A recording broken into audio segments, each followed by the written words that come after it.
We're very pleased to be able to meet in person at the end of this 5-year project again, but also very pleased that many people are joining us online this morning. And we are especially delighted to be hosted here by the Polish Academy of Sciences. And I'm going to ask Marek to just give a brief welcome to us before we start the formal proceedings. Thanks, Mike. Good morning, everybody.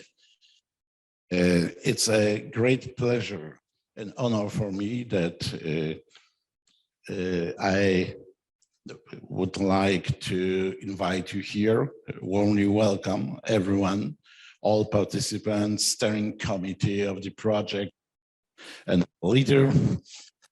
And I would like to wish you a very nice stay in Poland, in Warsaw.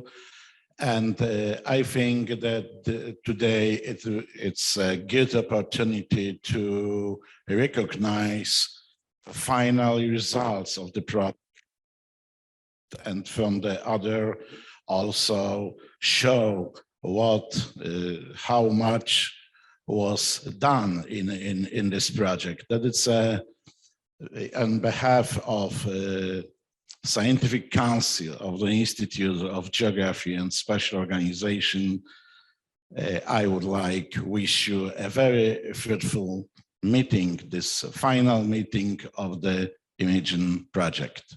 Well,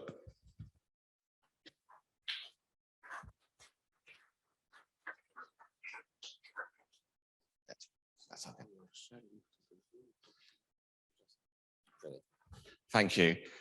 So in the opening session this morning, we are going to present some of the key results from our Imajine project. Reporting on a 5-year project, which has involved 8 research-focused work packages with 17 partners in total. It would take us all week to present all of that in detail. So we're going to try to focus quite briefly on the key findings this morning.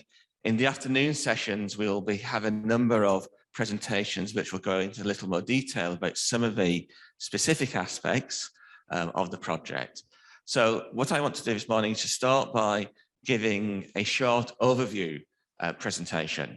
And then we're going to hear briefly from a number of other people who've been involved in the individual work packages, sharing what they think is the most important and most interesting findings to come from those individual work packages. So let me just start by giving a little bit of an overview. So as I mentioned, this is the culmination of the Imajine project, which was funded under a call, under Horizon 2020, to think about territorial inequalities and spatial justice in Europe. So we aimed to formulate new integrative policy mechanisms to enable European, national and regional government agencies to more effectively address territorial inequalities within the EU and beyond the EU indeed. You know, Brexit has happened during the course of this project, so we've gone from being just EU focused to a little more than EU. Our approach has been interdisciplinary. We have within our team economists, sociologists, geographers, political scientists, and those different approaches and indeed different methods have come together to try to answer this question across a number of different work packages, as you see there. One of the key aspects of this has been this idea of spatial justice. So we are familiar with the idea that we have territorial inequalities within Europe, and from a policy perspective, addressing inequalities, trying to promote territorial cohesion, has been part of the EU strategy for quite some time, and territorial cohesion particularly brought in as one of the pillars of the EU in the Treaty of Lisbon. But what I think the call in the Horizon illustrated was some questioning about how successful those policy endeavours had been, whether we were measuring and assessing territorial inequalities in the right way, and whether we were formulating responses in the correct way. And in the call text, we're particularly directed to think about these issues through the lens of spatial justice. And this is perhaps what might be a newer concept for some people. So just basically to establish what it is, spatial justice is an idea which has roots both in work of Marxist geographers like David Harvey, thinking about the territorial aspects of inequality and social justice, and the work of Henri Lefebvre with his ideas of the right to the city and the right to difference.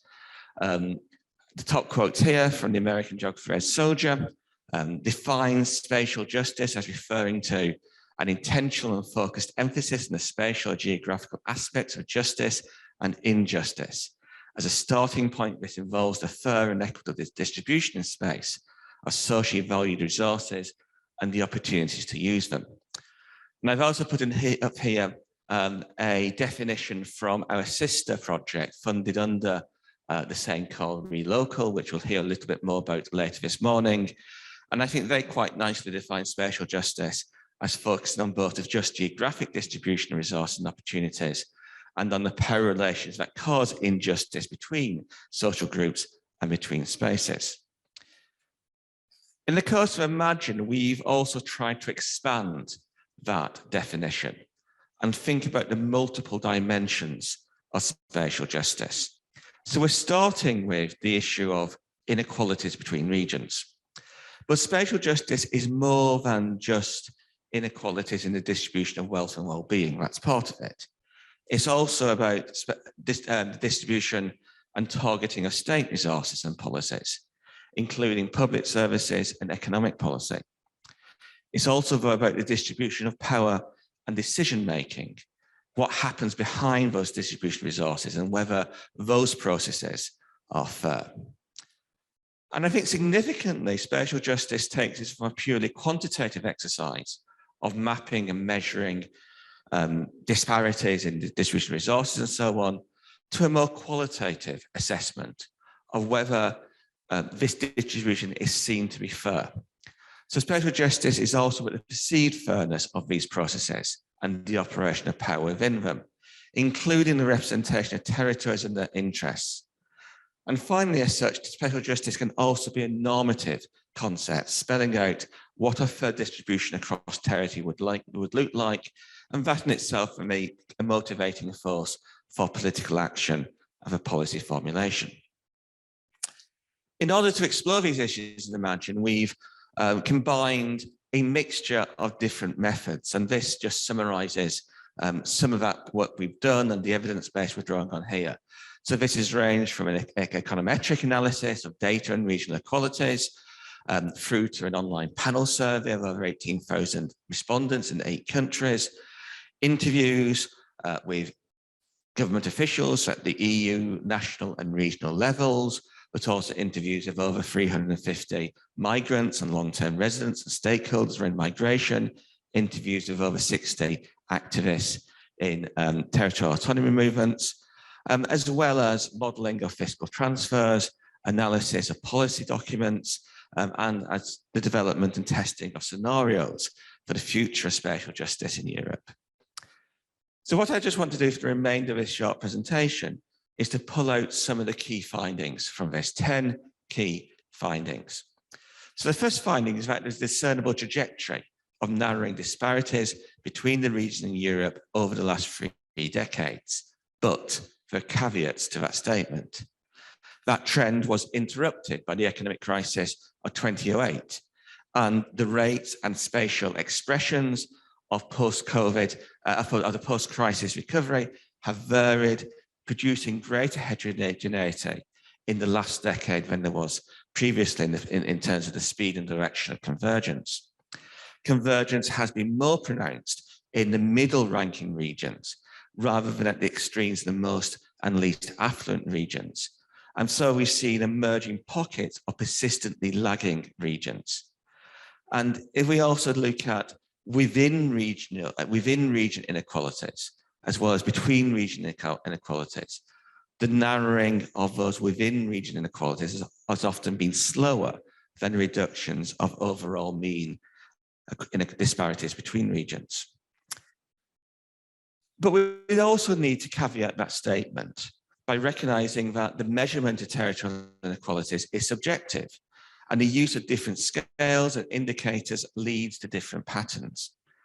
So the focus on GDP per capita in things like the distribution of structural funds, European regional development funding, and place a priority on economic productivity that's not consistent either with the emphasis on services and resources that the regional stakeholders and national stakeholders we interviewed were telling us about the way in which they thought about territorial inequalities and spatial justice, or indeed some of the more recent directions in the emphasis of policy discussions, which is talking more about individual opportunities.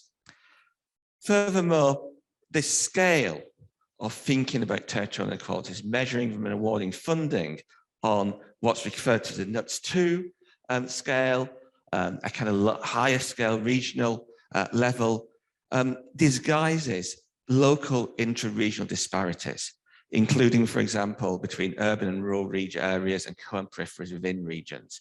So just to illustrate this, a couple of slides here. Here we see different patterns of spatial inequality emerging depending on the indicators used, GDP compared to mean household income, compared to the percent portion of the population at risk of poverty or social exclusion. We get slightly different trends depending on those indicators. And secondly, showing the difference when it comes to looking at the scale that, I think particularly see it if you look at Finland on this map, that the very broad brush pattern of the relative situation you see on the first image at a regional scale. When we delve down to more local scale, there's a much more nuanced pattern there and quite significant variation in local inequalities. Thirdly, EU territorial cohesion policies have had an impact in narrowing interregional inequalities, but the effect of specific instruments is variegated geographically and over time. So patterns of territorial inequalities are shaped by a range of policy interventions, not only economic development initiatives, but also tax and benefit policies for health and education and so on. And we need to think more broadly across the field of what combination of policy interventions makes a difference. But one of the challenges to this is that responsibilities for these policy areas are divided between different levels of governance and in different ways in different states, such that the full armory of mechanisms to tackle territorial inequalities are not necessarily being used in a coordinated way. So they need to think about multi-level governance and cross-sectoral policy making. Fourthly, migration can form an informal and non-state strategy of negotiating and alleviating the effects of territorial inequalities. Migration decisions are shaped by perceived territorial inequalities of migrants moving between regions to enhance their relative well-being. We also see remittances and the skills and knowledge brought back by return migrants, potentially acting as informal channels for redistribution between regions. But we also need to recognize that migration can also accentuate some inequalities in both sending and receiving regions, such as access to public services and housing. Fifthly, adopting a spatial justice perspective introduces a qualitative dimension, which needs us to think about the perceived inequalities. And this also extends to considerations like questions of political fairness, access to power, as well as straightforward socio-economic justice. So public perceptions of inequalities between regions and a relative economic development of the quality of services are not always consistent with the quantitative indicators we get from official statistics. So again, if we compare, for example, we asked in our survey whether respondents thought that their region had benefited more, less, or the same than other regions from EU funding. And what you see here is that in some of the regions of Europe which have actually had the highest level of structural fund intervention, what was previously called Objective 1 or convergence funding, in red on one of the maps here, you will see actually in places like Romania, in southern Italy, in potentially some parts of Poland, perhaps less so, some of those regions which have received some of the highest levels of EU funding are still responding and say, a majority of respondents were still saying they thought their region had benefited less from EU funding than other European regions. So perception does not always add up to the quantitative data. 6, there's broad public support for the principle of solidarity between regions, but with significant national and regional variations. There's variations in the preference for the scale at which solidarity should be exercised. And that might be influenced by perceptions of deservingness of recipient regions, for political competence and perceptions of corruption in local government. And these perceptions of spatial injustice in both more and less developed regions have contributed to support for populist, Eurosceptic and territorial autonomy movements, challenging ideas of European territorial coherence and the capacity for redistribution within states. So again, this is an illustration here from a survey of ideas of solidarity. So respondents are asked whether their prioritization was to help other regions within the same country, which is the blue bar, other lagging regions in other EU countries, which is the orange bar, or less developed countries globally, which is the grey bar.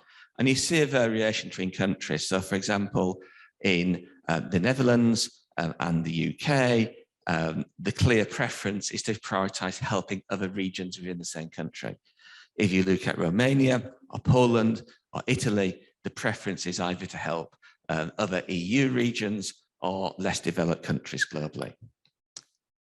7th, I think picking up the other point I raised about feeding into disruptive political movements, perceptions of spatial justice referencing political and socioeconomic inequalities have become increasingly significant in the framing of claims of territorial autonomy movements.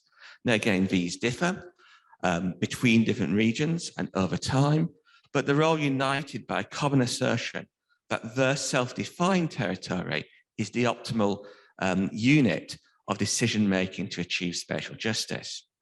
So increased territorial autonomy can accordingly offer an alternative approach to addressing issues of spatial injustice, but the evidence that it can reduce socioeconomic inequalities between territories is less clear.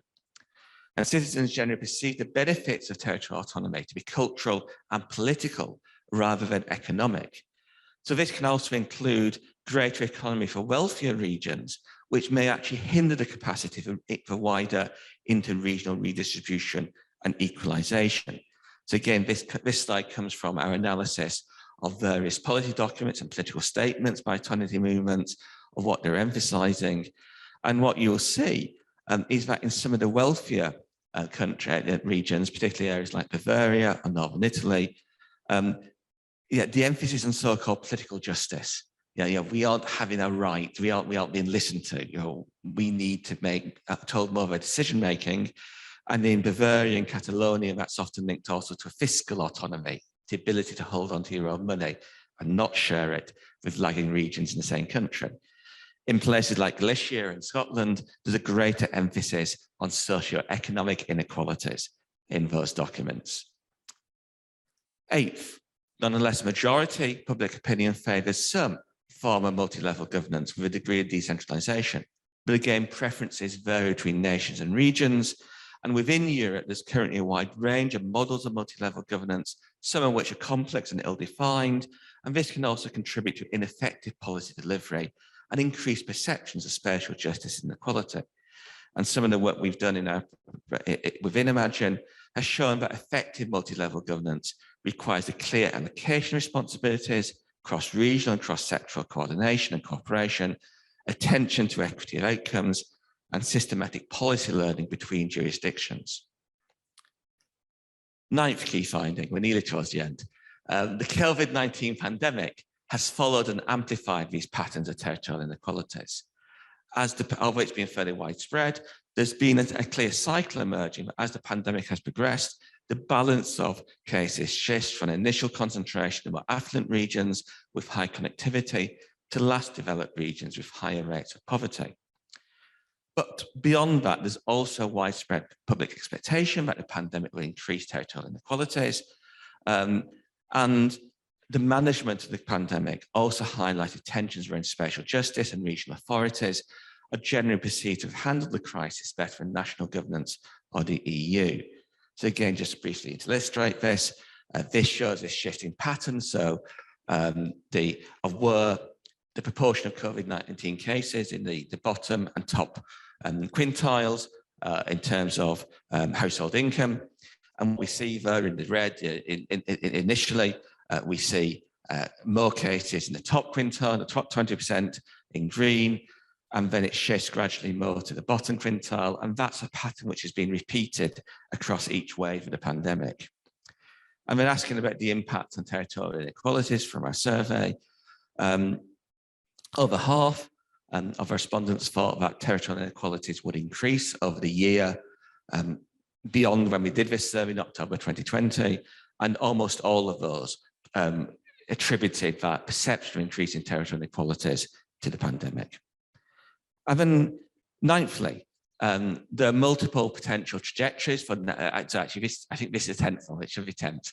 Finally, there are multiple potential trajectories for territorial inequality in Europe that are contingent not only on EU cohesion policy decisions, but also on wider policy processes and the global developments. So the continuation of the European social model and current territorial cohesion principles is only one possibility. And there's other alternatives, which might include greater national and regional autonomy, policy divergence, an increased emphasis on broader social and environmental well-being, or fragmentation under pressure from cultural and political polarization.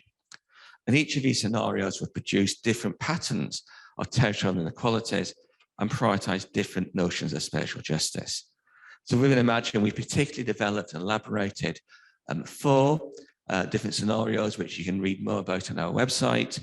And these involve a silver citadel in which there's a high level of solidarity, but also an emphasis on economic prosperity, a continuation, probably the current European thinking.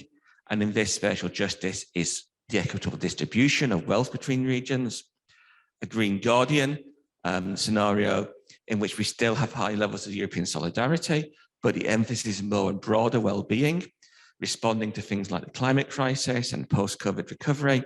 And here, spatial justice is about regions helping each other to respond to the change. Silicon scaffold, in which we have greater autonomy, along with an emphasis on economic prosperity, reflecting perhaps some of the arguments used in the Brexit debate.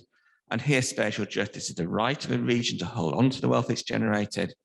And finally, the patchwork rainbow, where there is fragmentation and greater autonomy again, but driven not necessarily by economic considerations, but broader well-being considerations, particularly around culture and values.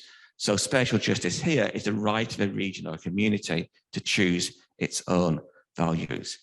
But the key thing I think then comes out of that is that there's not one objective notion of spatial justice that we can work towards.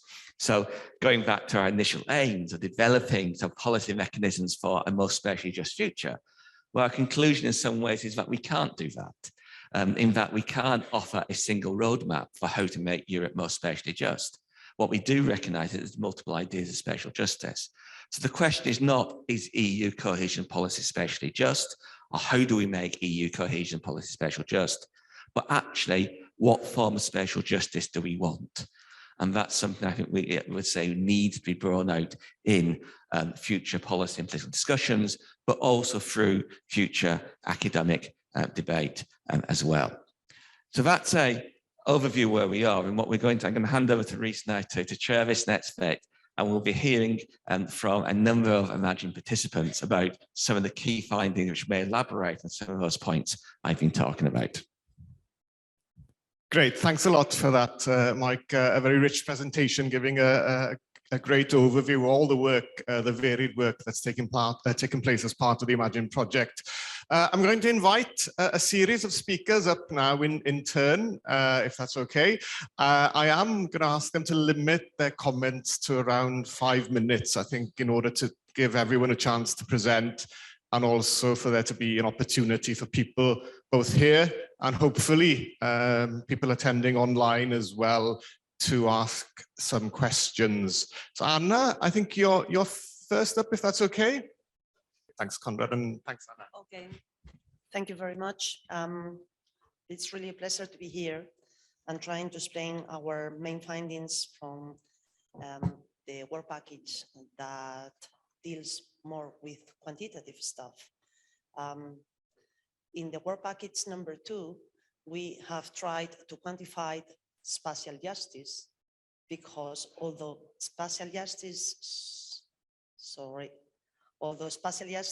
as we know, is a subjective concept, at the end of the day, we need to measure somehow how far we are from that ideal world of spatial justice, or if indeed there's spatial injustice, in order to design or to promote or to give advice to policymakers about how to deal with spatial justice. First, we need to check it out. We have to analyze it. We have to uncover those spatial justices.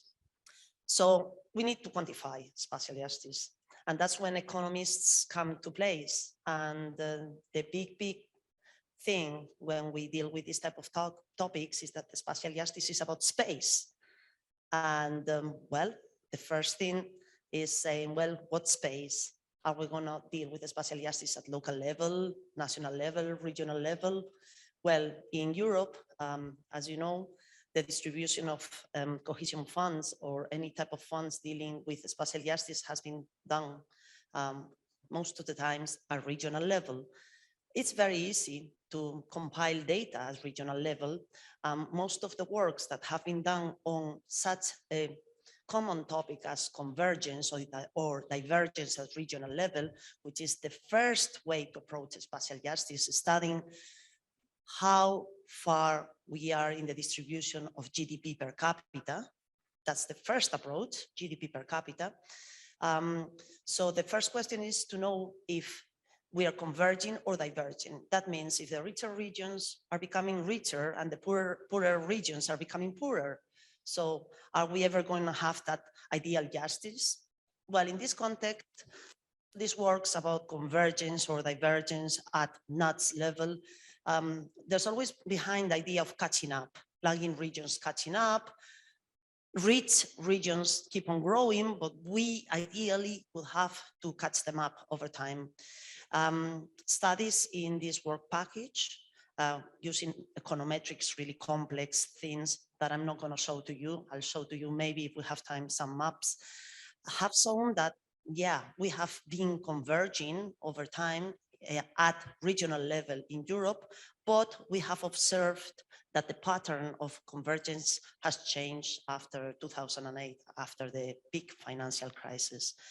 Can we explore like convergence or divergence because of the COVID right now, which is the present times? Well, we will, because there's always a delay of data released at European level or national level or any type of level. So these type of studies always have to be done ex post. So the first idea is, yes, we've been converging over time, but if we talk about space as regions, our European politicians, our European funds have been given away at regional level.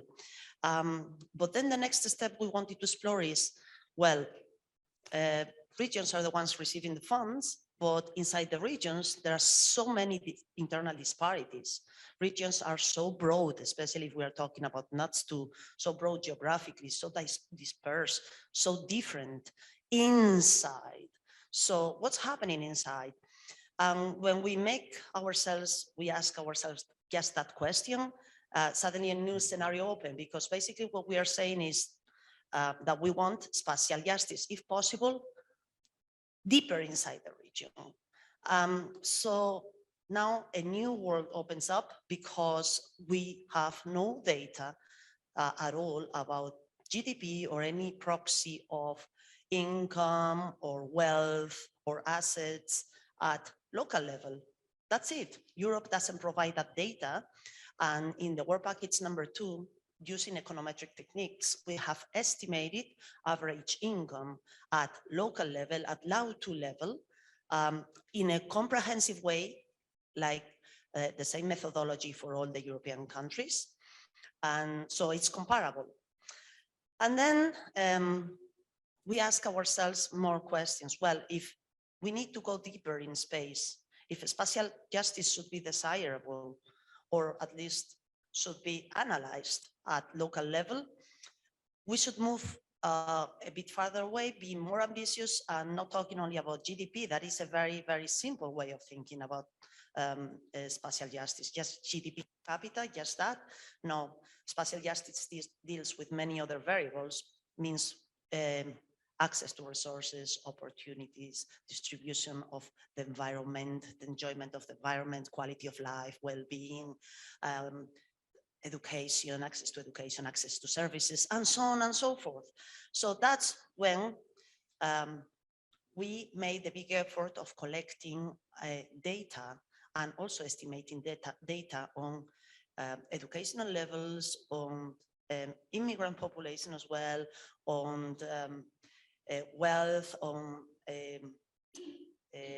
unemployment or employment as a resource, the access to employment at local level, observing, of course, what we were expecting, huge disparities within regions that if we change the approach and we go local, we should be addressing in future spatial justice policies, as the European Commission is moving towards, like a la carte policies and place-based policies.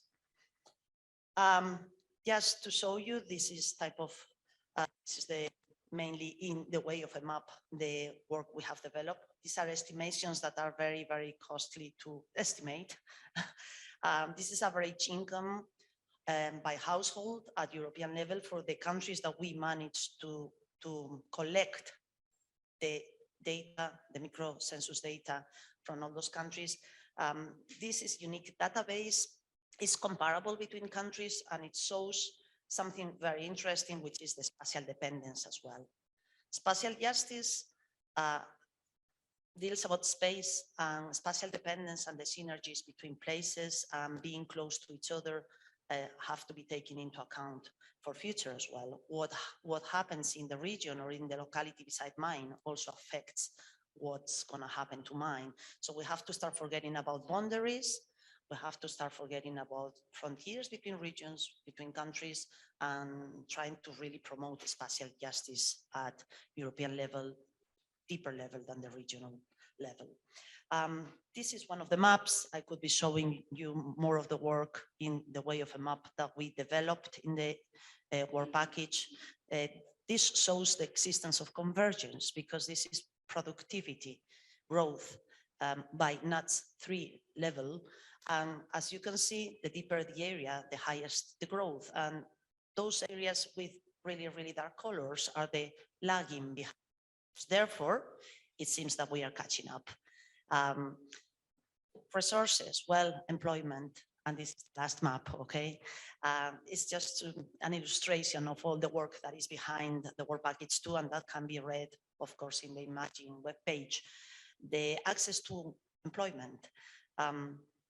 If we only stay at NUTS level, we are missing lots of internal information about what's happening in the cities as opposed to the rural areas, what's happening in the areas around the cities where the highest rates of poverty, for example, are concentrated, and the highest rates of unemployment.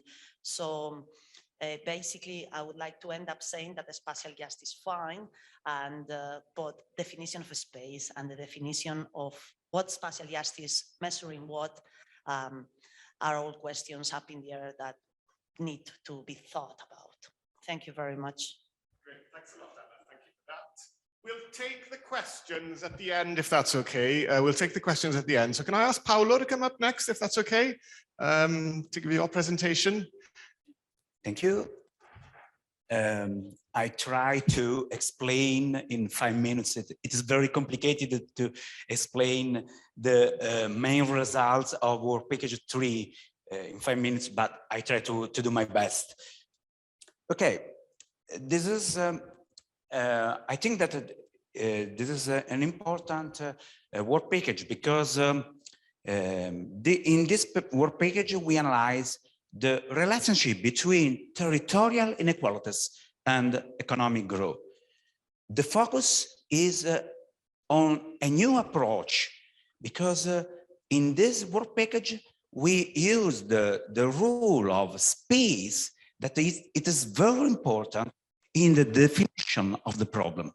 Because in the past, every result is considered as independent from the neighboring cities, neighboring zone.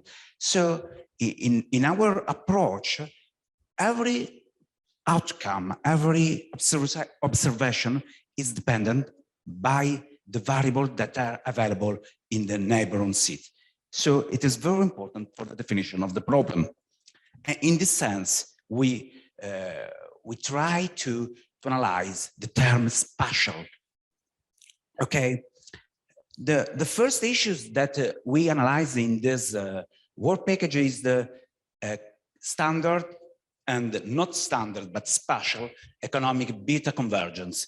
And this economic beta convergence is generally tested and very significant in Europe, both at NUTS2 level and NUTS3 level, because it is very important to go at more refined spatial resolution, but it is very important also to analyze NUTS2 and NUTS3 level, because you know that funds from European Commission are given at this for this kind of region.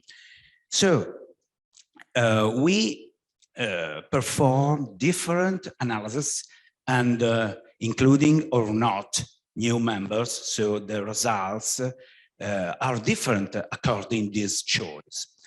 And this, you know that as Anna said before, the problem is convergence is very important, because the terms convergence means that the poor regions should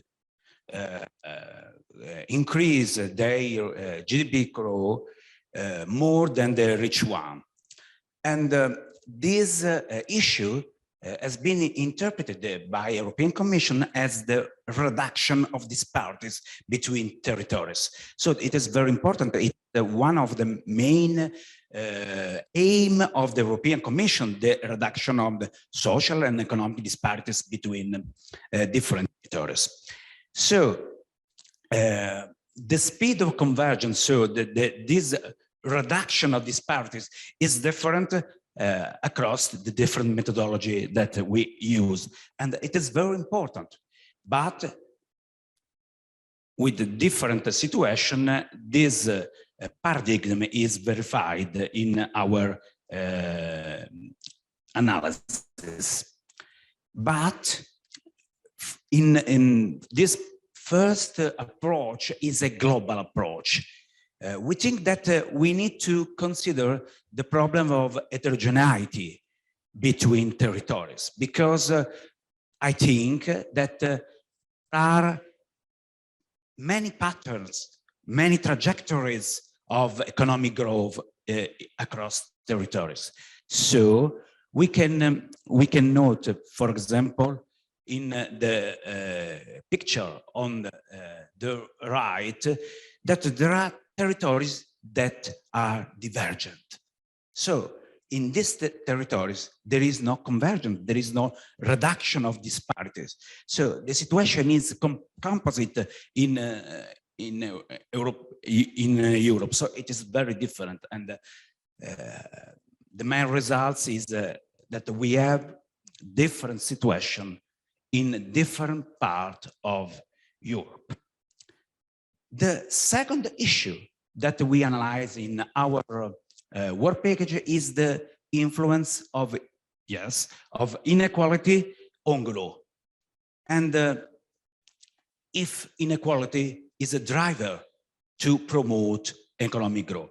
And for our analysis, this hypothesis is tested and significant. So inequality, more inequality give more economic growth. This is the main results, but it is different also these results across territories. And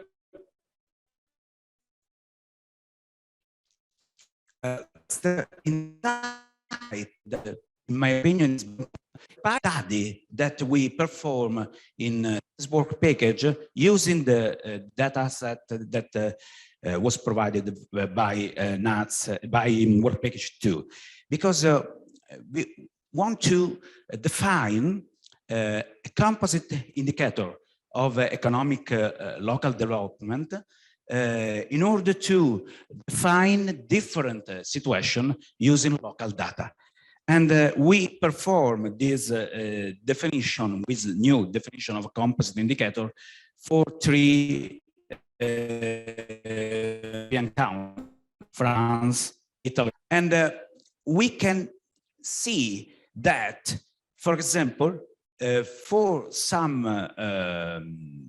country, it is very important an indicator as Europe, the people at the risk of poverty, and for other, it is more important the education.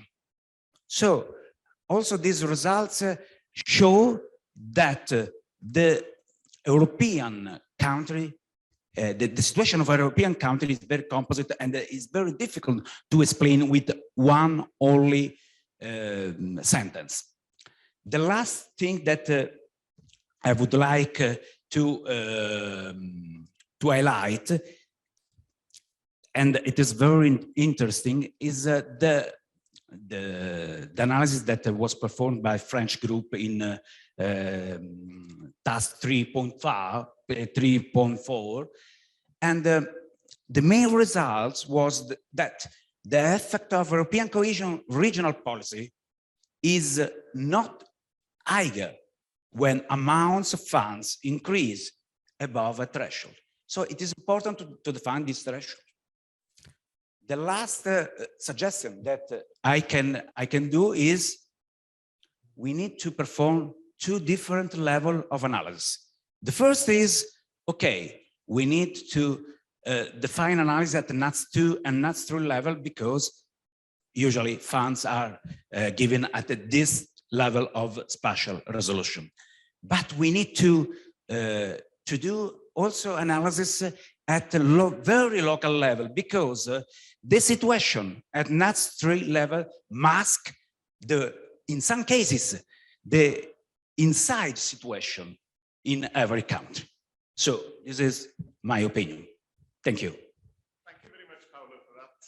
Some nice connections there between the first 2 presentations in terms of the need for greater resolution, really, in terms of understanding some of these inequalities. Next up, we've got Sean from Sterling, if that's okay. Oh, great. Yes, thanks, Sean. So around about 5 minutes, if that's okay. Yes, I'll do my best. Thank you. With work package 6, we've been focusing on multi-level policymaking and inequalities. And the main output from the research really has been a book which is entitled Public Policy to Reduce Inequalities, Hope versus Reality, which is published by Oxford University Press in autumn of this year. It's currently going through a sort of proofing stage. So what I'm going to do really is just summarize some of the key findings of the book in a concise way, so you can summarize the findings of a book of this length. So the main purpose of the book is to ask why governments struggle to reduce inequalities, with a particular focus on policies and policymaking in the European Union, and including a focus on some countries which were in the European Union at the beginning of the research, but no longer are. And it explores the spread of policymaking responsibilities across different levels of governments and in a number of sectoral areas. So a starting point is that there's a high degree of on-paper commitment to concepts like spatial justice and territorial inequalities, but those inequalities stubbornly persist, as Mike was giving us an account of in his opening presentation. So we take a dual focus, firstly on the functional requirements of policymakers, and to ask what policymakers think they need to deliver policymaking or policy successfully, and a focus on intersectoral equity strategies, which draw upon a systematic review method. So the policy areas that we're interested in, or we've been looking at in the book, are regional welfare, health, education, and gender. So I'll take those in turn. In regional welfare, we find some potential progress towards addressing inequalities through things like the sort of creation of regional welfare regimes, regional industrial strategies, and things of that nature, but insufficient evidence really of substantive policy change and perhaps a tendency to plug gaps caused by things like central government retrenchment. In health, we find a high degree of commitment by policymakers to health and all policies, but low support for substantive upstream health measures, which are the sort of big ticket policy interventions that focus, that can create better health outcomes further down the stream. In education, we find the marginalization of a social justice approach and the dominance of a neoliberal approach within education networks. And with gender, Mike just went to find a general sense that government policy exhibits a gap between vague rhetorical commitment and concrete impact. So the book concludes that the EU national and regional governments promote many different separate equality or justice initiatives without necessarily knowing whether they're complementary or contradictory. So we venture three key explanations for that based on our analysis of the case study areas and the research that we've drawn upon more broadly. Firstly is that inequality is inherently ambiguous, complex, and contested in its nature. This leads to unresolved debates on which inequality matters, whose responsibility it is to act, whether that's different levels of government or whether problems are collectivized or individualized. Secondly, that governments describe the problem and the policy process in a misleadingly simple way. For example, their aim is to provide the impression that they're willing and able to make a difference, often perhaps by treating the problem as amenable to a technical fix via an optimal policy mix and joined up government. And third, governments tend to redescribe rather than solve the problems that they face, particularly in relation to low priority problems such as some inequalities. So generally, as a consequence, we identify a wide gap between aspirations and the reality of what occurs on the ground, as it were. So this may reflect the realities of a complex and decentered system of policymaking, or it may reflect a strategy on the part of policymakers to exploit those limitations, making a rhetorically radical case safe in the knowledge that the difficult trade-offs and debates around values, identification of the winners and losers from some of these interventions can be circumnavigated. Yes. Great. Thanks a lot for that, Sean, and well done for being able to crystallize a whole book in 4 minutes. That doesn't mean that we oughtn't to read the book. Of course, we've got to buy it and read it. Next up, we've got Patrick from Aberystwyth. Have you got a presentation? Oh, right. Great. Thanks, Patrick. Yeah, thanks, Rhys. Good morning, everyone. I will talk a little bit about what we did in work package 7, where we basically zoomed into the territorial dimension of political inequalities and unequal representation in Europe's multi-level system. Basically, the main question that was driving work package 7 was how perceptions of unequal representation in Europe is being mobilized, and which demands for the restructuring of the multi-level system in Europe result from there. And we did so by basically focusing on the one hand on political parties and on the other hand on civil society organizations. And we limited our analysis to what we called regionalist or autonomist parties and civil society organizations, meaning that we were interested in those actors whose core ideology is basically a restructuring of the territorial status quo. So they either argue for more territorial autonomy for the region that they perceive as their own in a way, or for independence of a certain territory or and secession from an existing state. And in relation to these actors, we asked 3 main questions. So first of all, what do they demand precisely? Who do they address with their demands? And how do they justify their demands for, say, Scottish independence or more autonomy for certain regions within Spain or Italy? And what we found there was, in relation to the first question, the most common demand that regionalist actors put forward in Europe has been surprisingly independence. And we see an increase in demands for independence, partially because of what has been happening in Catalonia, but also in other regions in Europe that then try to model their demands after those more prominent cases like Scotland and Catalonia. We also see quite a bit of divergence between political parties and civil society organizations there, where civil society organizations are very much single issue actors who only focused on independence or on devolution. Whereas parties have a much wider portfolio of territorial demands. Political parties like the Scottish Nationalist Party or Plaid Cymru, Scottish National Party, excuse me, they would argue for independence, but at the same time they would say, yeah, but we also have short-term goals and we want more competencies within our region. So they have a more complex set of territorial demands. Regarding the question, who do they address with their demands? The simple answer to this is regionalist actors address mainly the state of which they are part of and from which they want to gain some kind of territorial concession. But political parties are also very good at addressing the European Union because they see the process of European integration as somehow a facilitator for more territorial autonomy or even independence. So in Scotland, for instance, the argument is oftentimes when you are part of Europe or of the EU, which apparently is not the case anymore. But if they had still been in the EU and they would have become independent, there's no need for having an own army or an own currency because that's basically something that's integrated anyway. And this is also the point that I will come back to in the discussion later on in the afternoon.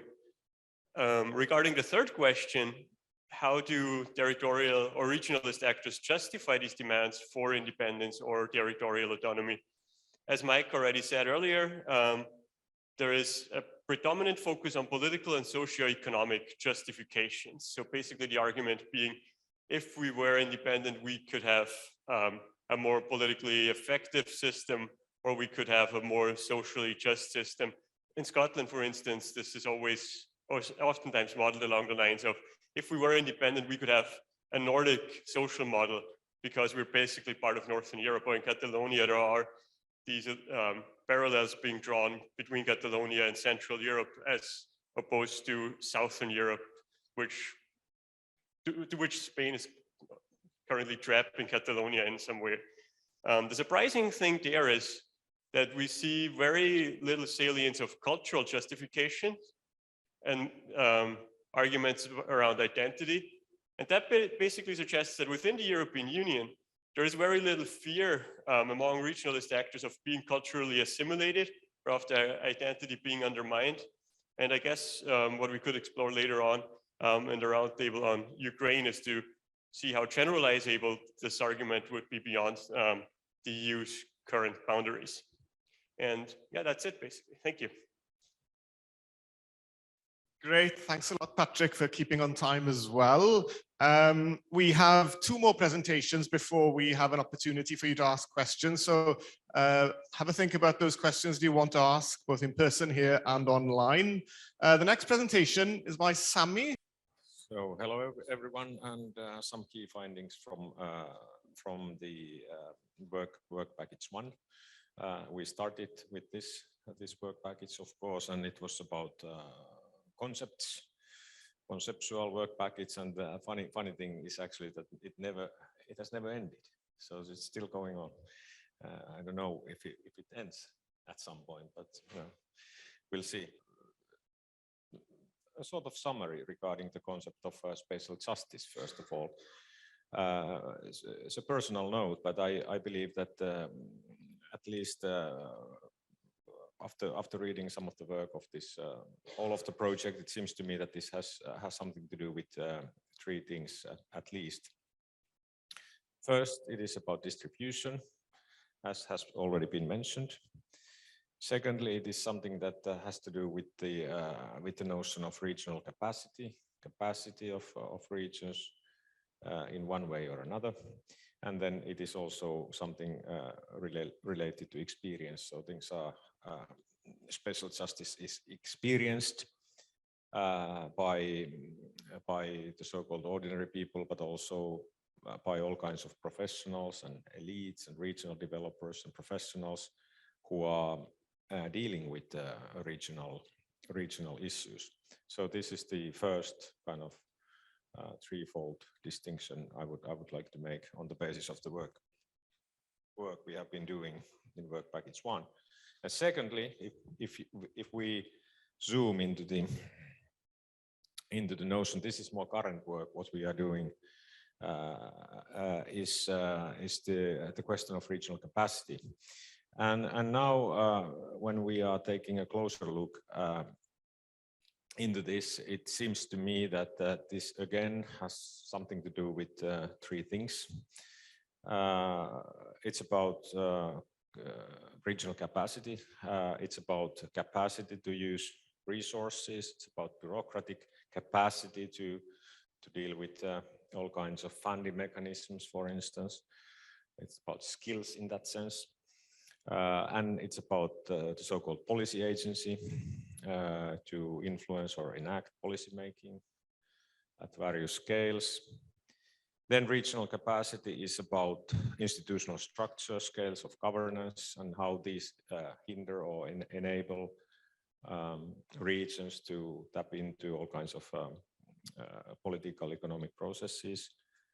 And finally, it's about representations of well-being and good life, including all kinds of utilization of all kinds of regional traditions and things like that. So this is an example. This regional capacity is an example of how we have been approaching things in work package 1. And as I said, this work is still ongoing, and also in the book, what we are aimed at putting together within the next couple of months. This we will continue developing. And as a final note, as a personal note, I remember when we started this project, my daughter was asking that what I was doing at that time, and I said that we are examining territorial cohesion policies. Her comment was that it must be terribly boring. She was 8 years old at that time, and one of the key findings of the project for me has been that it doesn't have to be terribly boring. It can be, but we have been trying to make it slightly better in that sense. Okay, so this is probably the key finding. Thank you.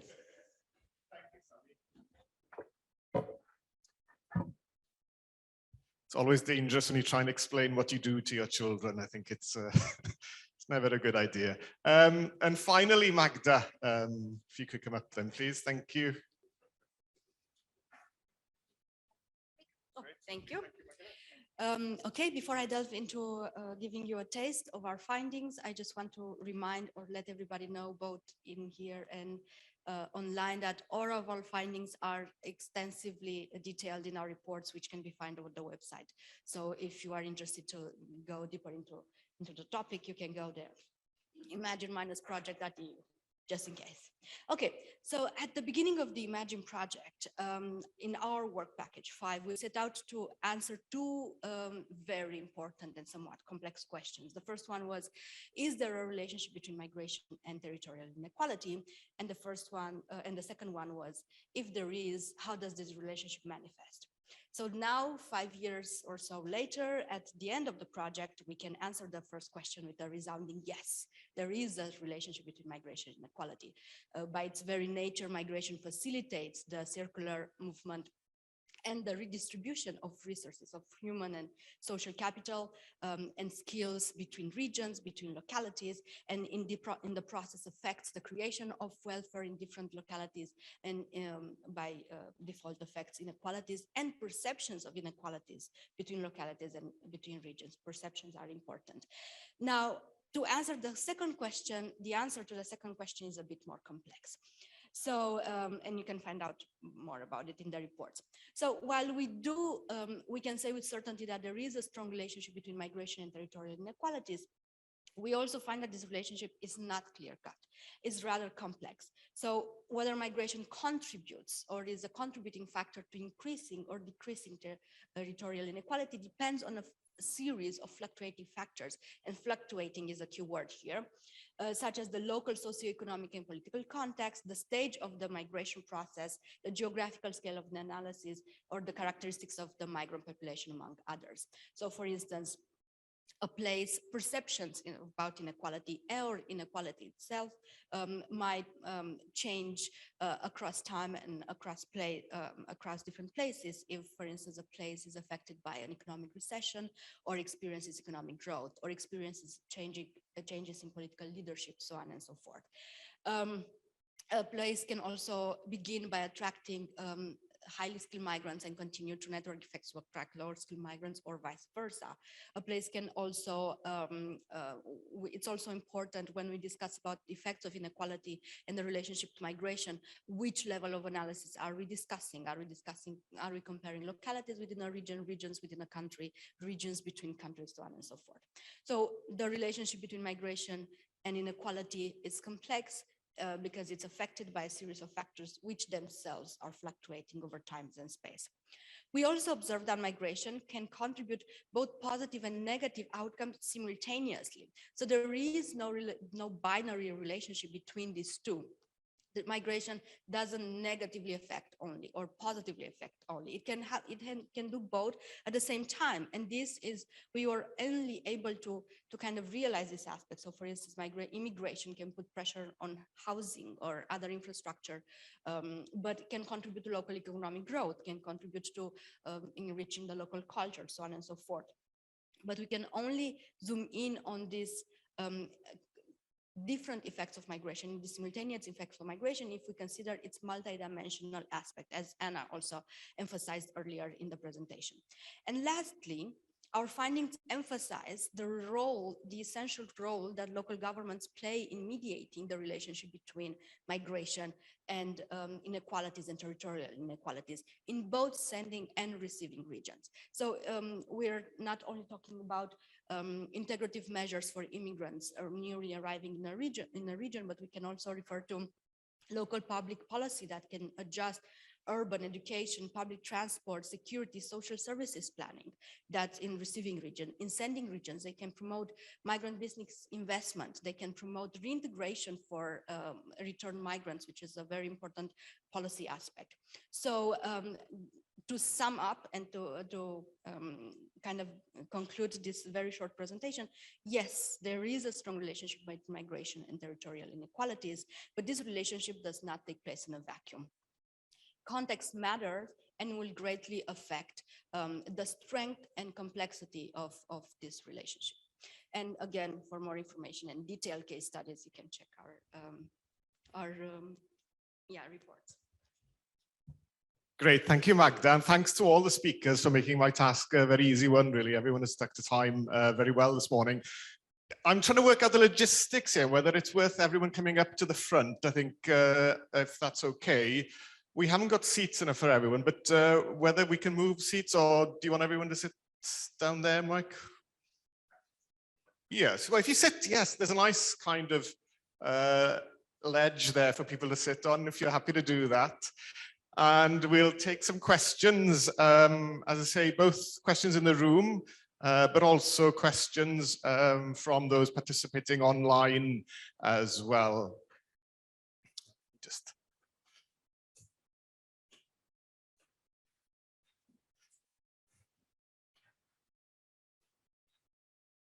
Anybody, or can I start off to give you a chance? And this is my, message to you to think of a question here, the same way that I do for my first year tutees to encourage them to think.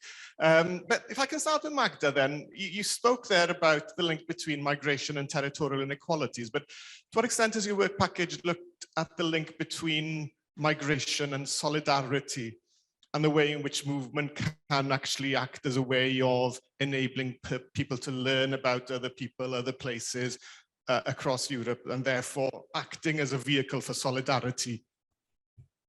Well, we didn't, thank you.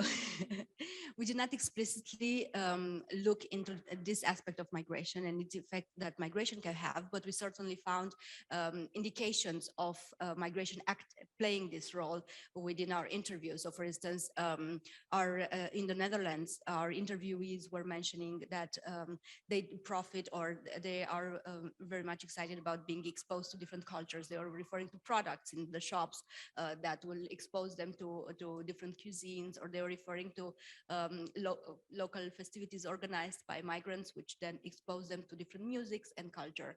But of course, so in that sense, migration can act as a contributing factor to increased solidarity among, and it's the famous contact hypothesis migration studies as well. But that, of course, again, depends, as we mentioned earlier, on other factors that affect the perceptions of residents and natives about the effect of migration. But certainly it can act as a factor contributing to that.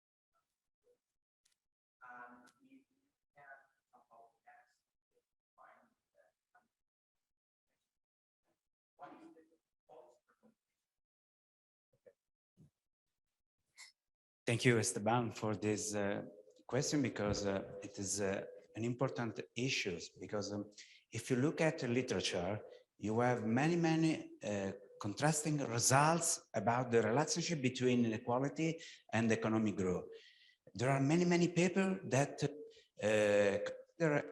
consider inequality as a driver of economic growth, and other that reduce economic growth. So in our results, we tested this model as a simple beta convergence model where inequality is included in the covariate of the spatial regression model. And it is very significant with the sign is plus. So there is a direct relationship. In terms of policy, because we analyze this issue with I think that if you in a country, if you have inequality, I think that the country should promote some policy in order to reduce these inequalities, and these promote economic growth. It is an effect from this reduction. This is the theory that, in my view, the correct definition is the reduction of the economic growth. But in our analysis, it is not true. And so the only policy that I can suggest is that you need to, in every way, promote the reduction of inequality with some policy ad hoc for local territories. Another result that I didn't present because for the time constraints is that this issue is particularly significant for the eastern regions of Europe. And it is important because you know that the eastern regions, when they were included in the European Union, change completely the standings of the region of Europe. Because, for example, many regions of southern Italy are considered poor before Objective 1 in the past, but with the inclusion of some eastern regions, in the standings, the region of Italy are not more considered as poor. So this issue, it is important for the reduction of disparities with particular focus to Eastern regions. This is my opinion. Then is, I think, next. Yeah, hi, Frank from Germany. I have a question for Jean. You have definitely acquired one buyer for the book in autumn. I'm highly interested. And my question is whether some actors in the European Union actually factor in a certain state of territorial inequality to generate economic growth, to generate mobility of cheap workers and so on. And my impression is that mainly regional actors or actors from economically not that well off regions speak about territorial justice, whereas the more core you go into the European Union, the higher up in scale you move, the less it is talked about. So I wonder, what is your impression on that? And could you classify the actors and how they talk about and how honestly they talk about spatial justice?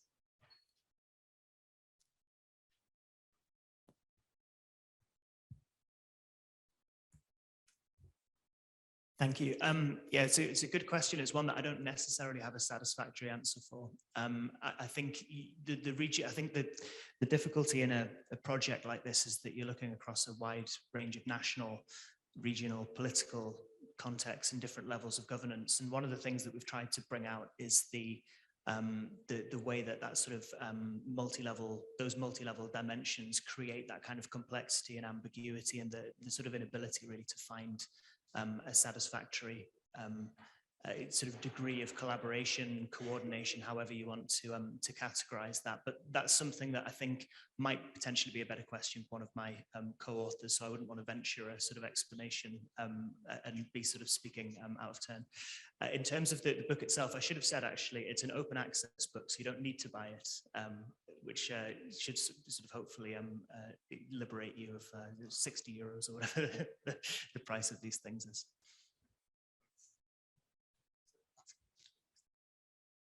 Hello, Margherita Cazzimi. This is a question for Paolo that probably has already been partly answered. So it's exactly on the same result, on the impact of inequality on growth. And as you said, there are both, the literature has both results. And one of the main routes through which inequality can harm growth is through the social capital, the level of social capital. So inequality, if inequality is low, then social capital is higher, and this is like an input on the production process and on output.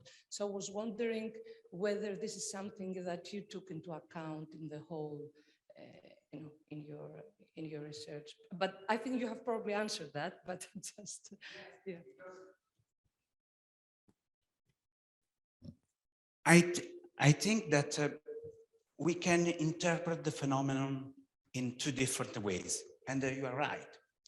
But I think that in this particular situation, you need to look to a different situation in Europe.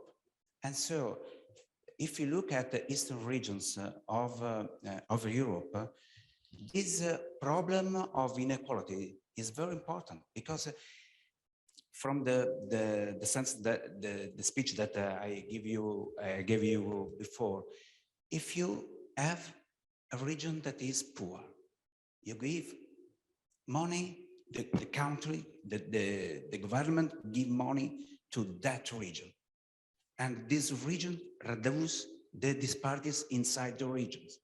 But there are spillover effects between that region and the neighboring sites, neighboring zones.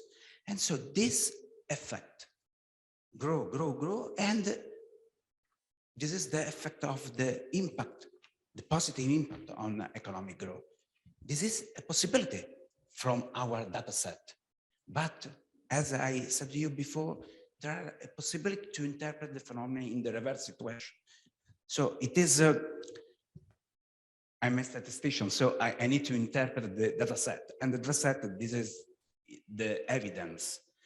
And this interpretation is very important in the specialistic literature about this relationship between inequality and growth. Thanks. Oh, yes. Oh, can I bring, I've been asked to bring Mike, go with you. Some will be interesting related to what Paul was saying is that if you can imagine like splitting the relationship between economic inequality and growth, let's say in each municipality, you would have like by municipality a different sign and a different relationship, because somehow resources are traveling around Europe. I would have that, place inequalities, getting high productivity and is boosting growth, and the other way around, inequality, rising inequality may harm social capital and that have a negative impact of growth. So one thing which is really important and was one part of this result is that basically this relationship is structurally changing a lot across space. And a special consideration of that is between urban region that capital city in, and you have more rural regions, you have this sort of differences. And probably the fact that this relationship changed a lot between urban and rural is what a key evidence, because somehow when in a major center in capital city, inequalities somehow boosting, the fact that resources are used at that maximum possibility because their inequality is stored. So what is particularly important is by try and find a policies that can maximize over the territory growth and inequality and reduce the impact that inequality have in other areas and may have in other areas. So this will be something I would consider in the end. This is my opinion. I'm going to pose one maybe question that is open to everyone, to anyone to answer really, but we've heard, I think Anna, you mentioned forget boundaries. And I'm sort of, can't believe that I'm saying this as a geographer, but is space the problem? Is space and scale the problem? If we forgot about space and scale in the formulation of spatial justice and went for social justice, then the problems that we've been discussing in the different presentations, would they go away? No.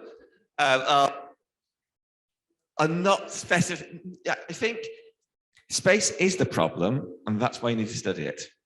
So I think the issue, I think this is what the advantages of coming back to thinking about spatial justice and not just social justice is that we get some understanding of how, firstly, that geographical context makes a difference to the opportunities and to the capabilities of different social groups within those different regions. And I think that comes across quite strongly from some of the econometric analysis which has been done. That text is clearly important. I think it also has a significance in terms of the capacities of various institutions to respond. So, I mean, one thing we haven't talked about here in the contributions this morning, but has come out of other aspects of Imajine research, is there very differences between some of the core and more peripheral regions. Some of the research we've done, for example, in some of the Greek islands, that identifies very specific geographical context, which has a limitation on the capacities to respond to some of the challenges of inequalities. And thirdly, people's perceptions of their relative position and what is fair, what is just and isn't just, is again framed via geographical context. And I think this is where, and this again is my attraction to me, is spatial justice, rather than just talking about the territorial dimensions of social justice, because it means that we are problematizing space and geographical position in part of that. And it comes back to this finding that people's perceptions of what is just and isn't just doesn't necessarily align with what the statistical data tells us. And people are framing that sense of, well, is our region being treated fairly or not? Do we have this efficient ability to make our own decisions? And those perceptions are framed by space, by geographical context, that feeds into autonomy movements and so on. So I think actually space does matter. We shouldn't forget the social inequalities. And I think the flip side of this is that within these regions, we talk about spatial inequalities, there are also significant social injustices within those regions we also need to deal with. But spatial justice, I think, does add something additional to that.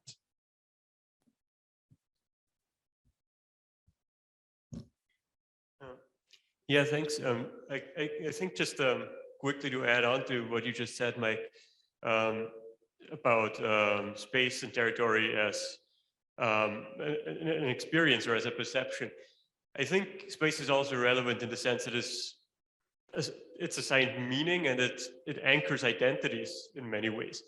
And this is something that Work Package 7 has touched upon very fairly in a way, but I think it's a very important insight that when we have a territorial entity in whichever boundaries, and obviously they are also the result of political processes, but it can basically be the driver of political mobilization that is perhaps less problematic than many would have assumed. And when you think about the debates about, say, minority rights in Central and Eastern Europe, oftentimes the argument was, well, we can't give these groups territorial autonomy because that's basically the launch pad for secession or for irredentism.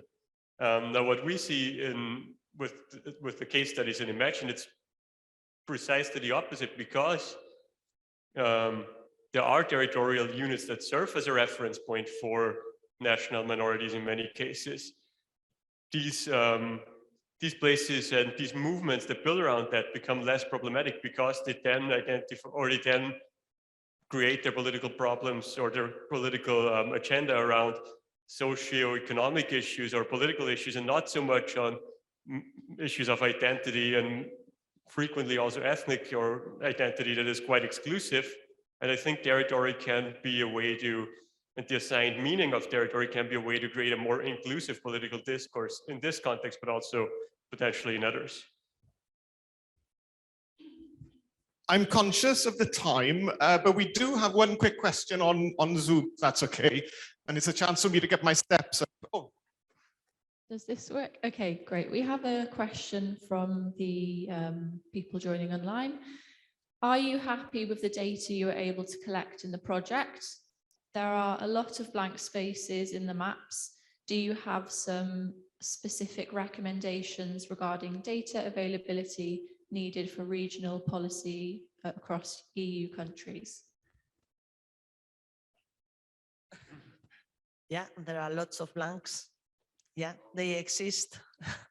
I wish the Eurostat could make the effort.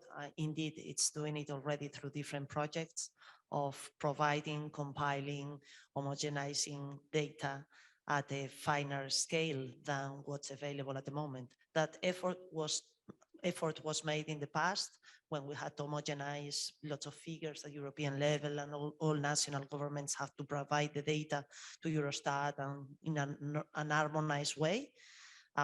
Now it's time to go deeper. Yeah, we did what we could, and with really big efforts.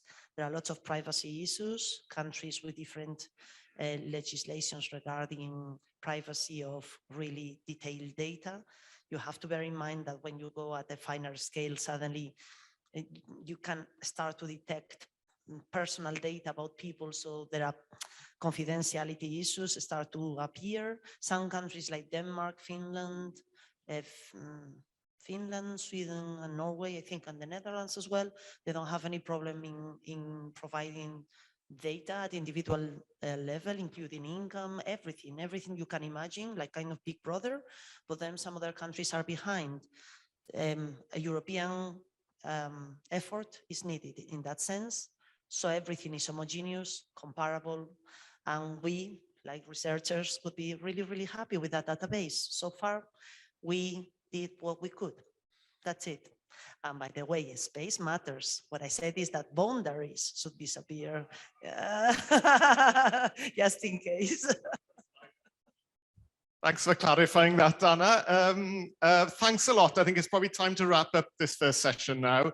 Thanks a lot to all the presenters for very stimulating presentations and also giving us an overview of a lot of material there. There'll be an opportunity in subsequent sessions to delve into these themes in a little bit more detail. Thanks also for the discussion afterwards.